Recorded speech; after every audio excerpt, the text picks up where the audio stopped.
Нэмэгдсэн өртгийн албан татварын хуульд нэмэлт өөрчлөлт оруулах хуулийн төслийг өнгөрсөн 25 оны 11 сарын 14-ний өдөр Монгол Улсын их хурл баталсан.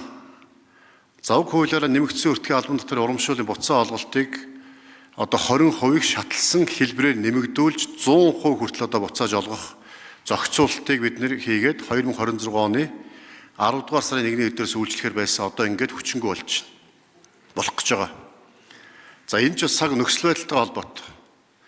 Энэ өнгөрсөн оны 10 сард энэ хуулийг улсын хурл хэлэлцэж баталж байгаа үед бол эдийн засаг, нийгмийн нөхцөл, дэлхийн геополитик, улс төрийн нөхцөл байдал бүгд бол өөр байсан.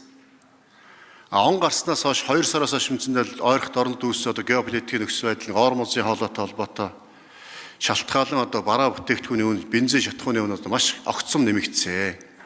Энэ үнийн өсөлт одоо иргэдийн халаасыг хоосолж бизнес эрхлэгч сөргөөр нөлөөлж эхэлсэн. Тийм учраас одоо 2026 он үндсэндээ бол 4-р сарын инфляц 5 сарын 26 өдрийн байдлаар одоо 11.1% хүрээд байна. Энэ дотроо хүнсний бүтээгдэхүүний инфляц үүнийх нь 70% эзэлж байгаа.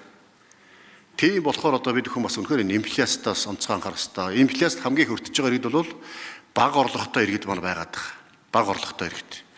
Эдгээр хамгаалсан бодлого бидэнд хэрэгтэй байгаа.